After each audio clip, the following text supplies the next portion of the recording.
काल जिल्हा रुग्णालयातील आरोपीच्या मृत्यूनंतर तणावपूर्ण परिस्थिती निर्माण झाली होती. मृत व्यक्तीच्या कुटुंबियांनी सुरुवातीला मृतदेह ताब्यात घेण्यास नकार दिला होता. आज काही तासानंतर अंबाजोगाई येथील स्वारती रुग्णालय येथे इन कॅमेरा पद्धतीने शवविच्छेदन करण्यात आले. त्यानंतर अपर पोलीस अधीक्षक यांच्याशी चर्चा झाल्यानंतर रिपब्लिकन सेनेचे जिल्हाध्यक्ष पुरुषोत्तमवीर पोटभरे साहेब तसेच मृत व्यक्तीचे नातेवाईक उपस्थित होते. यावेळी नातेवाईकांच्या वतीने तक्रार देण्यात आली.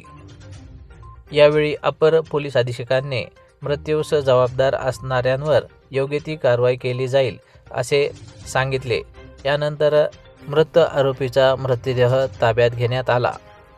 तुम्ही पोलीस अधीक्षकांच्या वेळीतले आज आम्ही अप्पर पोलीस अधीक्षक अंबाजोगाई यांची भेट घेतली आणि आशिष अशोक दिवार यांच्या पोलीस कस्टडी न्यायालयीन कस्टडीमध्ये जो मृत्यू झालाय त्या प्रकरणाविषयी चर्चा केली.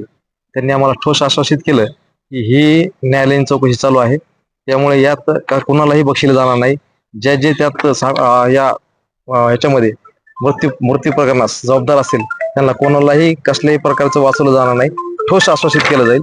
आणि जे बीड आरोग्य विभाग ज्यांनी त्याचे हातपाय बांधले त्यांची चौकशी केली जाईल, त्यांच्यावर जे उपचार करत त्यांची चौकशी केली जाईल व जेल पोलीस त्यांच्यावरही कारवाई केली जाईल.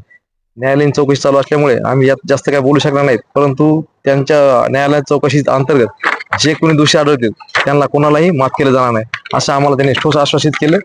त्यामुळे आज आशिष अशोक विद्या दिवार यांच्या मृत्यूचे रिपब्लिकन सेनेच्या वतीने आम्ही आशिष दिवार यांच्या मृत्यू जे जबाबदार असेल त्यांना न्यायालयीन प्रोसेससाठी किंवा न्यायालयीन कामकाजासाठी आम्ही पूर्णत्वास त्या नेल्याशिवाय राहणार नाहीत. शेवटपर्यंत त्याला न्याय मिळेपर्यंत आम्ही स्थिर बसणार नाहीत.